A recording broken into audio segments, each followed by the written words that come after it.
Haleluya. Dalam nama Tuhan Yesus, kita yang siap melakukan firman Tuhan, sama-sama kita katakan amin. Silakan duduk Bapak Ibu Saudara yang dikasihi Tuhan. Shalom bagi kita semua. Haleluya. Apa kabar? Wah, luar biasanya kok lemas.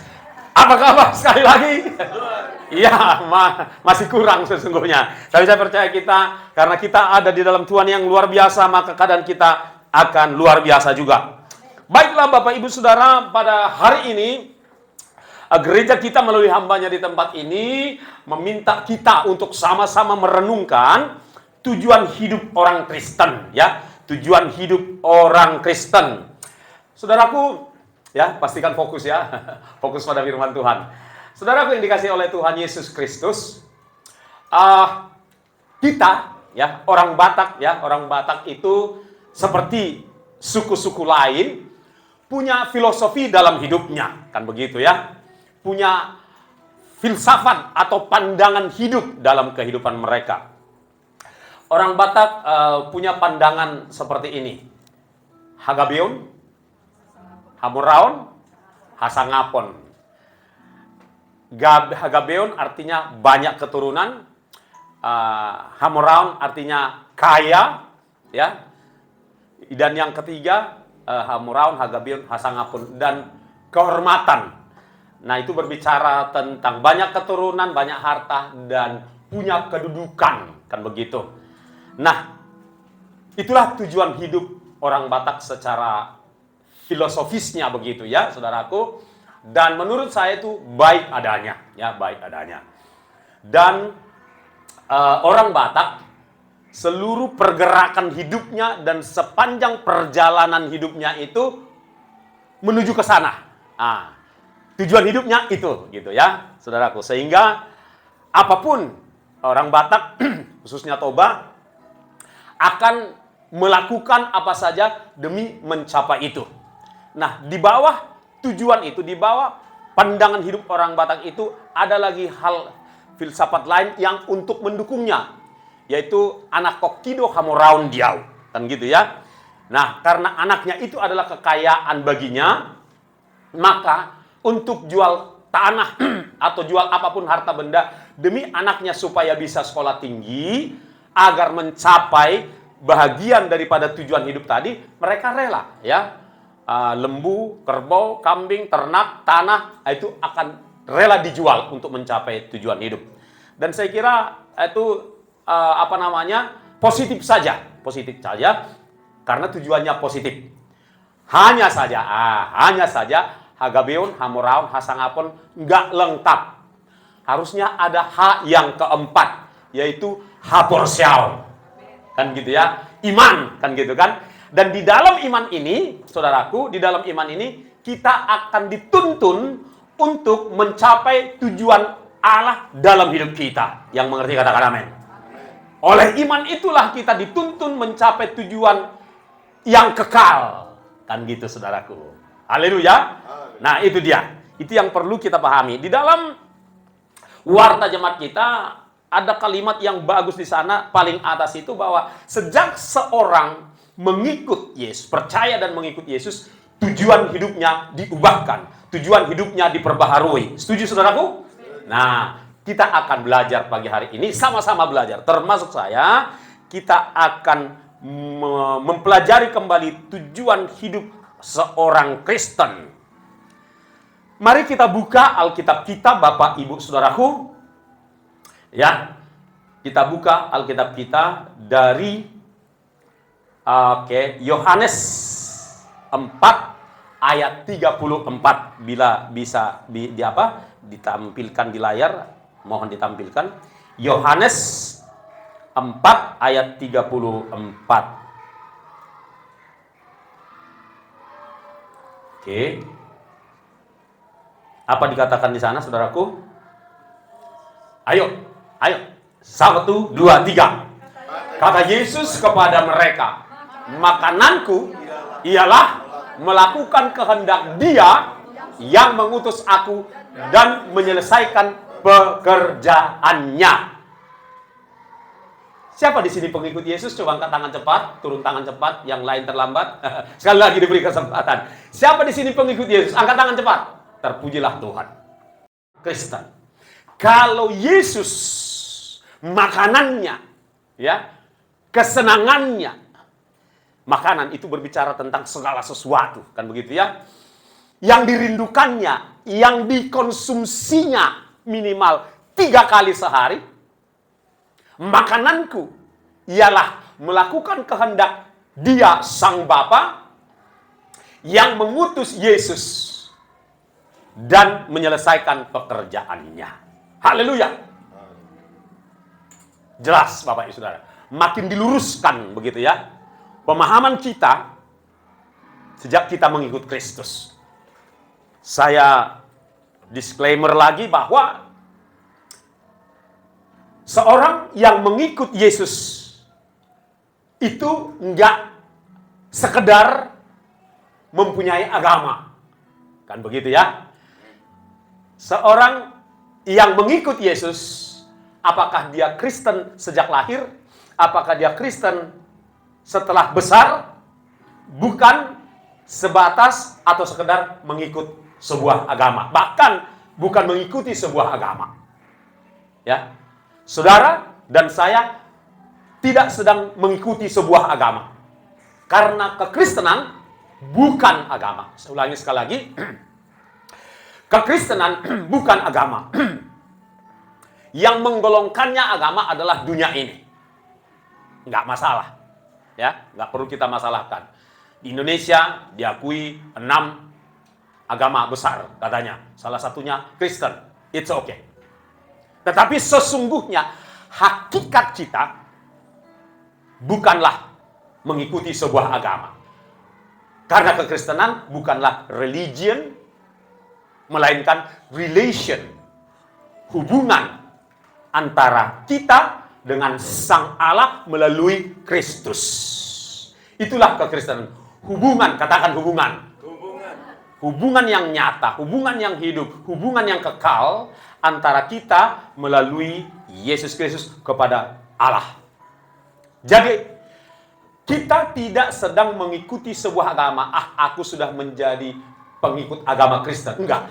Kita adalah pengikut Sang Tuhan yang hidup, mengikut Allah yang hidup di dalam Kristus Yesus Tuhan. Katakan amin. Itulah kekristenan.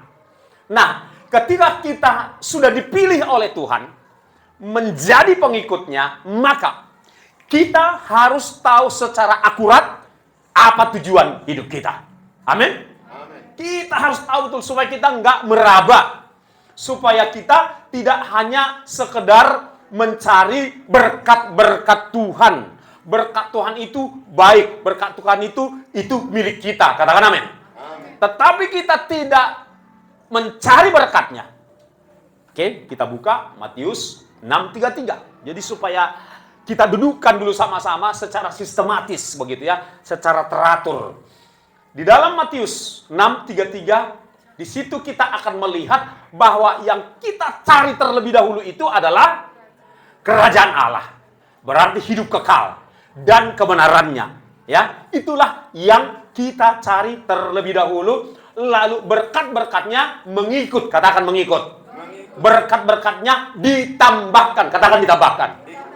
Jelas ya? Jelas. Nah, beginilah Bapak Ibu Saudara alur dari tujuan hidup orang Kristen. Kan begitu.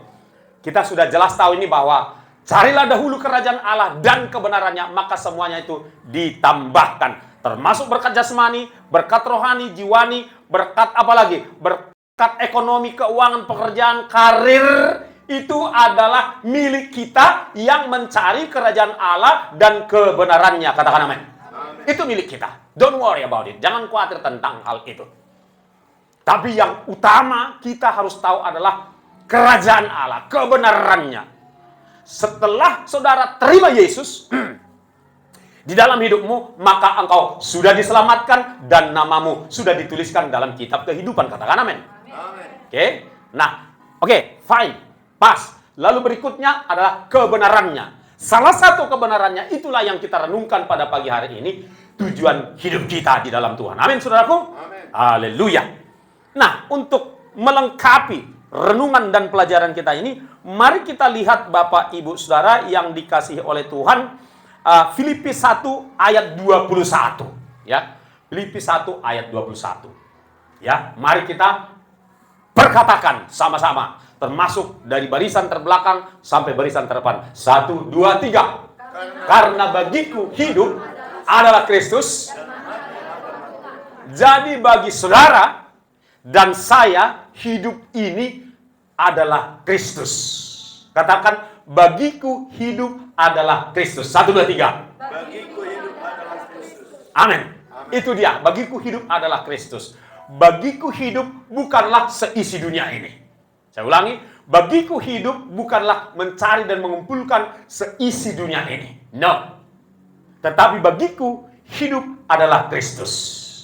My life is Christ. Hidupku ini adalah Kristus. Katakan Kristus. Itulah hidup saudara. Oleh sebab itu, ketika saudara berinteraksi dengan dunia ini, dengan sesama, maka yang saudara pancarkan itu adalah Kristus. Katakan Kristus. Itu yang kita pancarkan. Karakternya, apalagi kekudusannya, apalagi kehendaknya, apalagi Kristus semuanya yang kita pancarkan di tengah-tengah dunia ini. Kebanggaan kita adalah Kristus. Amin. Kalau orang Batak tadi tujuan dan kebanggaan hidupnya adalah Hagabeon, Hamuraon, Hasangapon. Tetapi orang Kristen, apakah dia Batak dan non-Batak, kebanggaan hidupnya adalah Kristus. Amin. Kita balik dulu paradigmanya. Pilih. Ya, ini hanya ada dua pilihan. Kan begitu kan? Satu, saudara tentu ada pilihan ketiga. Nanti ketiganya belakangan saya kasih tahu. Ada dua pilihan. Pilih, kau miliki seisi dunia ini tanpa Kristus. Atau pilihan yang kedua, kau miliki Kristus, kau hidup berkecukupan. Ya kan? Saya ulangi, saudara pilih yang mana? Hidup dengan Kristus berkecukupan, ya kan? Atau hidup berkelimpahan. Tadi berkecukupan nih. Hidup berkelimpahan. Memiliki mobil, bukan lagi bukan lagi Alphard, bukan lagi Pajero Sport, bukan lagi Ferrari, ya kan? Saudara, enggak lagi Bugatti Chiron, ya, yang harganya cuma 125 miliar. You know, Bugatti Chiron. Saudara punya itu semua. Wow. Saudara punya kebun sawit 10.000 hektar. Wow. Apalagi kira-kira? Saudara punya apartemen di mana? Di New York. Wow. Kita punya apartemen di New York. Jadi kalau teman-teman guys mau main ke Amerika, tinggal telepon saya akan kasih alamatnya. Guys bisa nginap gratis di sana. Apalagi kira-kira? Terus saudara udah hampir tiap tahun naik kapal pesiar yang panjangnya 400 meter. Ya kan? Berapa tingkat itu? Ada kira-kira 25 tingkat. Atau saudara pemilik daripada menara tertinggi di dunia, ya kan? Itu yang di ya. Bukan menara yang di Timur Tengah sana. Saudara punya itu semua, tapi nggak ada Kristusnya.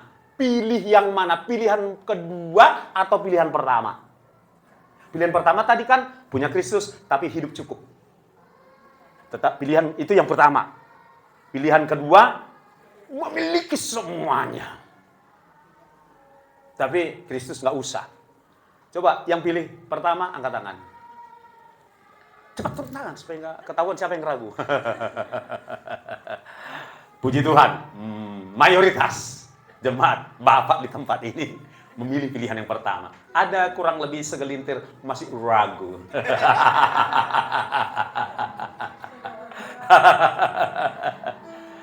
Haleluya. Ya, saya pun kalau disuruh pilihannya hanya dua, saya akan pilih yang pertama juga. Jadi mindset kita dibangun, Bapak Ibu Saudara, supaya kalau saudara hidup itu adalah Kristus, maka kebanggaan kita adalah Kristus. Bahkan ada orang Kristen yang agak ekstrim, lagu kesukaannya begini. Meskipun pikul salib, itu masih mending. Tapi yang satunya lagi yang lebih lama, meskipun aku susah menderita dalam dunia, aku mau iring Yesus selama. Ada yang memilih itu, terserah. Tapi saya pilih lagu yang kedua. Meskipun pikul salib, sangkal diri setiap hari, aku mau iring Yesus sampai selama-lamanya. Haleluya. Hidup bagiku adalah Kristus. Saudara, sampai hari ini kami belum kaya raya. Kami masih dalam level hidup cukup. But saya tetap tidak kurang bangga saya menjadi pengikut Kristus. Nggak kurang 0, sekian pun bangga saya menjadi pesuruhnya Kristus. Karena sesungguhnya kebanggaan disediakan Tuhan bagi seorang pesuruh Kristus kayak kami ini. Seringkali duduk di depan, di antara pejabat. Seringkali disuruh ambil duluan makanan kalau ada acara makan. Jadi, saya tidak sombong, tapi bangga menjadi pesuruh Kristus. Saya bangga menjadi orang Kristen. Amin. Cuma 2 orang yang amin, yang lain masih mengingat menimbang, terserah kapan mau diputuskan. Itu sebabnya kalau saya berdoa di rumah makan di luar sana, Bapa, dalam nama Tuhan Yesus, mari Tuhan sucikan, kuduskan makanan ini biar jadi kesehatan, kekuatan, panjang umur dalam hidup kami, dalam nama Tuhan Yesus. Yesusnya aku kencangin. Bangga. Ya kalau orang anggap saya cari gara-gara, enggak apa-apa. Karena saya bangga memiliki Kristus. Karena hidup bagiku adalah Kristus. Amin. Amin. Itu dulu, harus ditanamkan dulu nilai itu. Saudara, jangan pernah minder. Jangan pernah minder menjadi orang Kristen di tengah-tengah masyarakat yang non-Kristen. Cuma 1 orang bilang amin. Amin. Berarti masih pada minder. Tuhan, aku berdoa bebaskan jemaat ini dari minder. Haleluya. Haleluya. Bangga dong. Tentu saja disertai dengan perilaku yang baik. Amin. Amin. Bangga kita. Iya, saya bangga menjadi seorang hamba Tuhan. Ya, bagi saya kebanggaan mengikut Kristus tidak diukur dengan merek mobil, meski mobil sangat semua kita butuhkan sebagai kendaraan. Amin. Amin. Nah, itu dibutuhkan karena bukan untuk prestis. Jangan sampai ada begini. Pendeta Albert sekarang mobil apa? Ya, aku Pak masih naik Grab katanya kan. Ada Air-nya. Pak Rudin, oh kalau dia sudah naik Rush. Ini anekdot pendeta kumpul gitu kan. Terus Pak Alex, kalau dia sudah Pajero Sport. Terus kalau Pak Dodi, wah kalau dia mah sudah Alphard. Ada juga Air-nya. Terus kalau Bapak, ya puji Tuhan saya sudah apa namanya? Hammer terbaru limited edition katanya. Yang saudara, yang kita tangkap dari situ, kebanggaan hidupnya adalah merek barang yang branded. Jadi kebanggaan kita bukan barang yang branded. Amin. Tetapi Yesus Kristus di atas segala branded. Haleluya. Haleluya. Itu dia saudara. Saya katakan, saya ulangi sekali lagi. Mobil Itu kita butuhkan. Karena kita memang kebutuhan. Kalau dulu kan belum ada mobil, ya orang punya keledai. Yesus kan naik keledai juga. Ada yang naik kuda, ada yang naik onta. Itulah kendaraan zaman itu. Sekarang ya mobil. Itu semua kita butuh itu. Tetapi selama itu tidak ada, kebanggaan kita menjadi Kristen nggak pernah luntur. Persiapkan Allah sebelumnya, yaitu melanjutkan pekerjaan Kristus. Katakan melanjutkan pekerjaan Kristus. Melanjutkan pekerjaan. Itulah tujuan kita, Bapak. Itulah tujuan hidup kita. Ini tolong ditanam, ya. Jangan hanya dicatat, tapi tolong semua ayat firman Tuhan hari ini ditanam. Katakan ditanam. Di dalam hati dan ingatan. Amin. Supaya ketika dia sudah tertanam di hati dan ingatan kita, maka kita bergerak menuruti firman Tuhan ini semua. Amin. Apapun yang kita kerjakan, semua tujuannya ke sana. Ketika saudara cari duit pun, saudara nggak lupa, ini yang menjadi tujuan hidup. Cari duit itu adalah sampingan hidup. Amin. Bukan tujuan hidup orang Kristen cari duit. Itu sampingan untuk kita bisa mencapai tujuan hidup. Oke? Cari duit itu adalah usaha kita supaya mendukung kita mencapai tujuan hidup ini. Amin. Haleluya. Pekerjaan yang baik ini, Bapak, yang pertama dan yang utama adalah menyelamatkan jiwa-jiwa. Itu dia pekerjaan yang terbaik. Lalu yang lain, melakukan pelayanan kasih, pergi ke rumah sakit, pergi ke penjara, memberi tumpangan kepada orang yang butuh tumpangan, memperhatikan janda, yatim piatu, itu semua pekerjaan baik. Tetapi di atas semua itu adalah melanjutkan apa yang dikatakan oleh Yesus di dalam Kisah Rasul ayat 8 kita buka. Di sana dikatakan, ayo cepat dibuka, dikatakan di sana saudara-saudara bahwa ya, kalau Roh Kudus turun ke atas kamu, maka kamu akan menerima kuasa untuk menjadi saksi Kristus di Yerusalem, di Judea, di Samaria, sampai ke ujung dunia.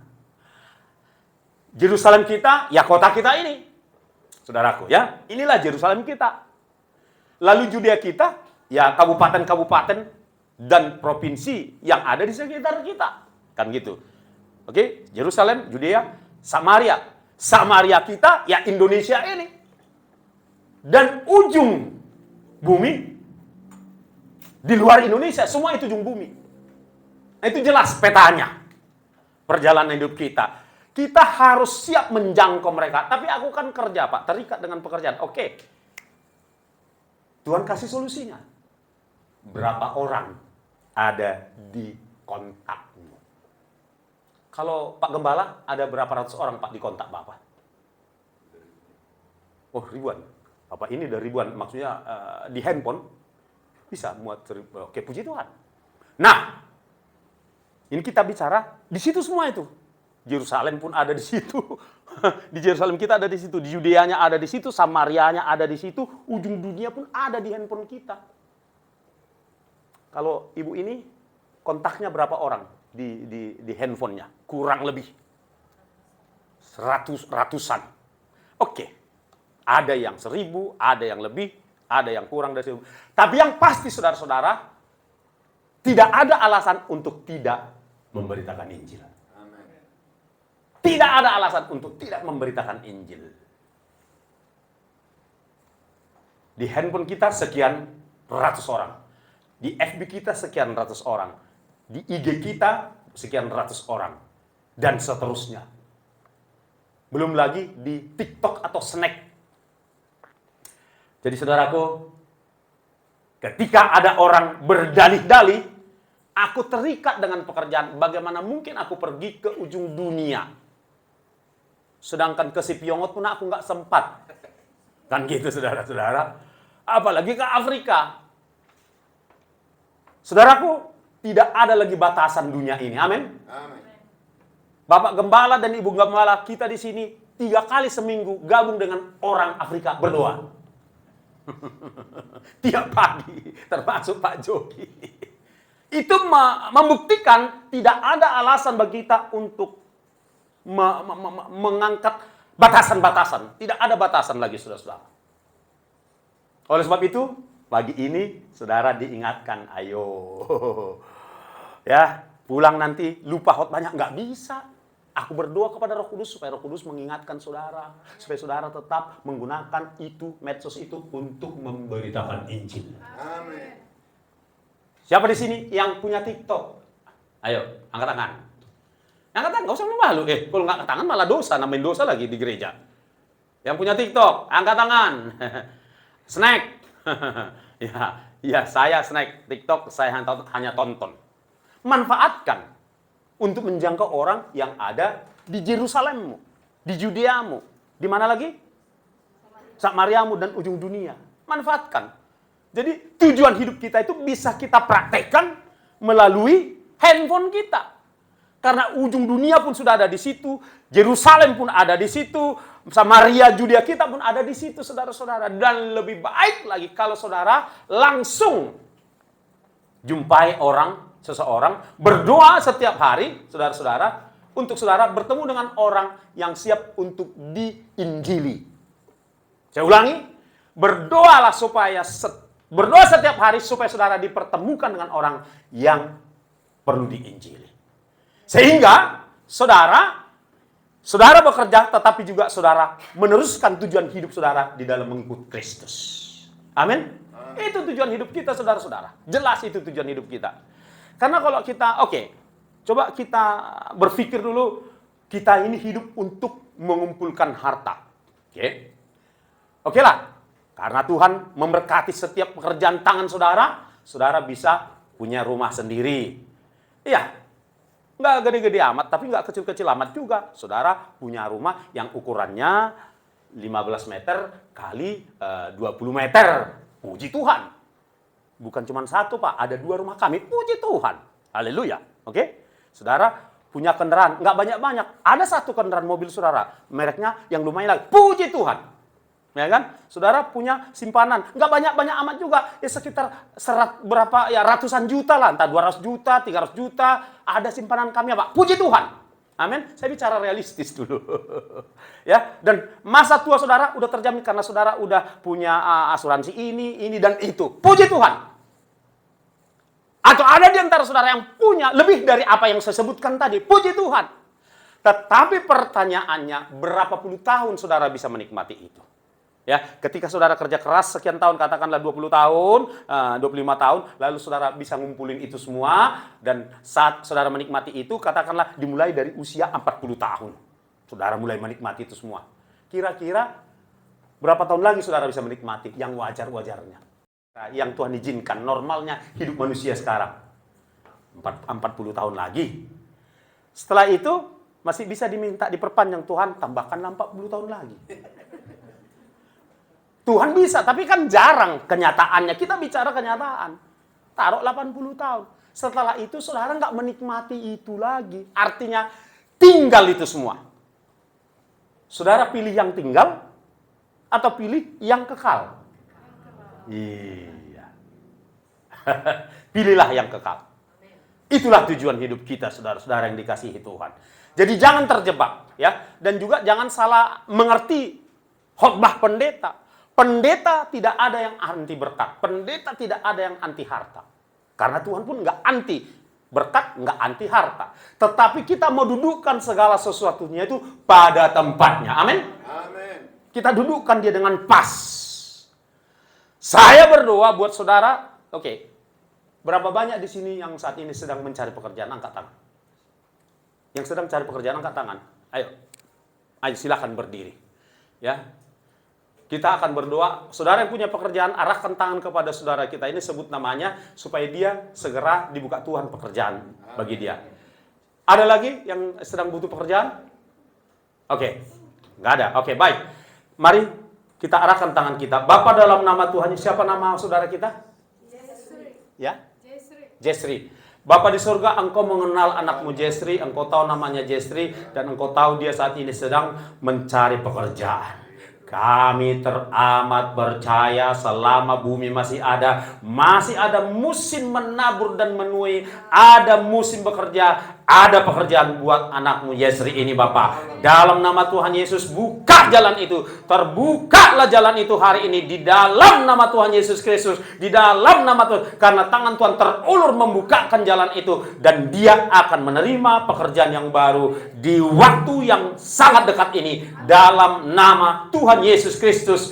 Dan kami berdoa juga buat saudara-saudara kami yang butuh pekerjaannya diberkati, yang butuh usahanya diberkati. Angkat tangan saudara, angkat tangan saudara. Aku berdoa untuk setiap tangan yang terangkat, biar aku memberkati pekerjaan, usaha, bisnis daripada anak-anakmu ini Tuhan. Berkati lebih daripada biasanya Bapak. Dalam nama Tuhan Yesus, segala belalang pelahap, belalang pengerit, belalang peloncat, belalang pindahan, halaukan dalam nama Tuhan Yesus Kristus. Segala pintu-pintu yang tertutup selama ini, terbukalah di dalam nama Tuhan Yesus. Dalam nama Tuhan Yesus, berkat-Mu akan semakin bertambah berlimpah bagi jemaat di tempat ini. Mulai dari Pak Gembala, Ibu Gembala, keluarganya, dan seluruh jemaat akan diberkati lebih dari biasanya di dalam nama Tuhan Yesus. Haleluya, haleluya. Yang percaya sama-sama katakan amin. Berkat itu milik kita, amin.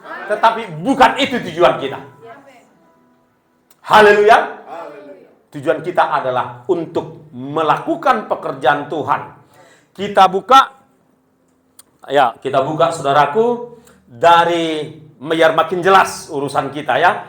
Dari Matius 28 ayat 19-20. Matius 28 ayat 19-20. Oke, mari saudara baca di depan dengan suara yang paling lantang bagi Tuhan. 1, 2, 3. Jadikanlah semua bangsa muridku dan baptislah mereka dalam nama Bapa dan Anak dan Roh Kudus, dan ajarlah mereka melakukan segala sesuatu yang telah kuperintahkan kepadamu, dan ketahuilah aku menyertai kamu senantiasa sampai kepada akhir zaman.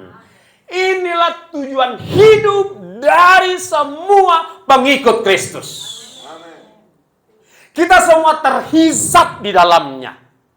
Kita semua ada di dalamnya. Ibaratkan ini sebuah perahu, maka kita semua ada di dalam perahu yang satu ini. Katakan amin. Orang yang tidak mau melakukan itu, keluarlah dari perahu itu. Tetapi kita jemaat di tempat ini adalah orang-orang yang mau satu perahu dengan Tuhan Yesus. Maka ambil bagianlah dalam amanat agung Yesus Kristus. Amin saudaraku. Ambil bagian mulai dari tempat ini. Mulai dari gereja ini. Ambil bagian di sini. Nanti Roh Kudus akan memimpin pemimpin kita di gereja ini untuk mengarahkan saudara bagian mana saudara akan ambil bagian. Amin. Tidak ada penonton di tempat ini. Tidak ada penonton di kapal perahunya Tuhan Yesus. Amin. Semua adalah pelaku. Katakan pelaku. Ya, kita ibarat kapal perang, semua punya bagian masing-masing. Kita tidak sedang berada di kapal pesiar. Di kapal pesiar di mana kita bayar kembalikan perpuluhan, kita bawa persembahan, ucapan syukur, kolektif dan lain sebagainya, dan kita tinggal duduk tenang-tenang. Tidak begitu saudara-saudara, tetapi kita semua ada di dalam satu kapalnya Tuhan Yesus, kapal perangnya Tuhan Yesus. Laskar Kristus kita semua ambil bagian. Amin. Maka engkau akan melihat hidupmu berubah ketika engkau mau melakukan perintah Tuhan, mau melakukan pekerjaan Tuhan. Engkau akan melihat hidupmu berubah seketika itu juga. Hidupmu tidak akan pernah sama lagi. Engkau merasa hidupmu itu berharga, berguna bagi dirimu, bagi gereja, dan bagi sesama. Maka engkau akan semakin bergairah bangun setiap pagi. Haleluya. Tidak lagi malas-malasan. Tidak lagi hanya nonton YouTube, TikTok, dan lain sebagainya, saudara-saudara. Saudara akan bergairah. What I'm going to do now. Aku melakukan sesuatu yang jelas hari ini apa. Apakah saudara bekerja di kantor, di perusahaan, di marketplace, atau saudara menjadi full timer pekerja, atau saudara menjadi penginjil. Saudara dan saya semua bisa jadi penginjil di tempat di mana Tuhan menempatkan engkau. Amin. Itulah tujuan hidup kita, saudara-saudara. Jangan kiranya kita seperti ada seseorang, katanya sih orang Batak, tapi saya yakin ini sebuah anekdot. Begini ceritanya, saudara-saudara. Ada seorang opung sudah sekarat di rumah sakit, sudah pakai selang dari sini. Untuk bernapas pun sudah pakai alat pernafasan. Lalu seorang anak muda datang untuk besuk dan mendoakan dia. Opung, katanya kan. Opung, kalau opung mati, kemana lah opung, katanya. Akadonimu, katanya. Apanya kau bilang kan? Melemati opung tu dia opung. Asing suku-suku. Lain-lain aja pertanyaanmu, katanya. Dah opung melemati itu dia. Nau to maho, katanya. Yang bodoh lah kau. Pemula mati ditanam, katanya. Kalau mati ditanam, katanya. Orang ini, ya, meskipun ini mungkin hanya sebuah cerita, orang ini nggak ngerti tujuan hidupnya. Ya, nggak ngerti tujuan hidupnya. Karena dia mati, jelas hanya ada satu alamat di antara dua. Ke bawah atau ke atas. Bukan ditanam. Jasadnya emang ditanam. Tapi kita bukan orang seperti itu. Amin? Dan jangan tunda. Saudaraku, sebelum kita masuk ayat yang terakhir, saya mau katakan kepada saudara, jangan tunda. Ya, untuk memberi dirimu dipakai oleh Tuhan.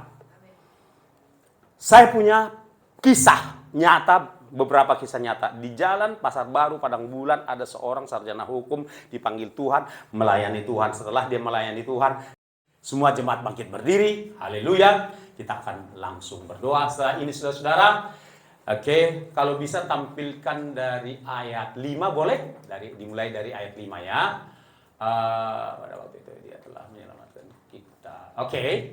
Baik, mulai dari ayat 5. Kita baca sama-sama 1, 2, 3. Pada waktu itu dia telah menyelamatkan kita bukan karena perbuatan baik yang telah kita lakukan, tetapi karena rahmat-Nya oleh pemandian kelahiran kembali dan oleh pembaruan yang dikerjakan Roh Kudus. Ayat 6, yang sudah dilimpahkannya kepada kita oleh Yesus Kristus juru selamat kita. Ayat 7, supaya kita sebagai orang yang dibenarkan oleh kasih karunia-Nya berhak menerima hidup yang kekal sesuai dengan pengharapan kita. Tujuan kita adalah hidup kekal. Menuju ke sana ada sesuatu, ada pekerjaan yang harus kita lakukan selama di bumi. So simple, sesimpel itu, sesederhana itu. Berilah dirimu untuk melakukan tujuan pekerjaan Tuhan di muka bumi ini. Kita berdoa. Bapa di surga, kami setelah merenungkan firman-Mu yang dahsyat luar biasa, haleluya. Mari Tuhan, Engkau menanamkan firman ini di hati, di pikiran, di memori, di ingatan kami. Supaya itulah yang kami hidupi dari hari ke sehari, setiap hari. Sampai pada hari terakhir, Tuhan memanggil kami pulang ke surga. Ajari kami, ingatkan kami supaya kami setia, taat melakukan ini semua. Itulah tujuan hidup kami sebagai orang Kristen. Haleluya, haleluya. Kita naikkan pujian kepada Tuhan. Haleluya. Hidup ini hanyalah kesempatan.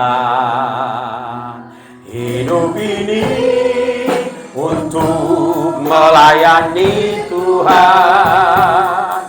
Jangan sia-siakan waktu yang Tuhan beri. Hidup ini hanya sementara. Oh Tuhan, oh Tuhan, yang mau dipakai hidupnya, angkat tanganmu kepada Tuhan, saudaraku. Angkat tanganmu kepada Tuhan. Pertanda engkau mau menyerahkan hidupmu dipakai Tuhan. Haleluya. Bila saatnya nanti ku tak berdaya lagi, hidup ini sudah jadi berkat. Hidup ini hanyalah amin. Katakan dari hatimu, katakan dari segenap hatimu, melayani Tuhan. Jangan sia-siakan waktu. Yes, hidup ini harus jadi berkat.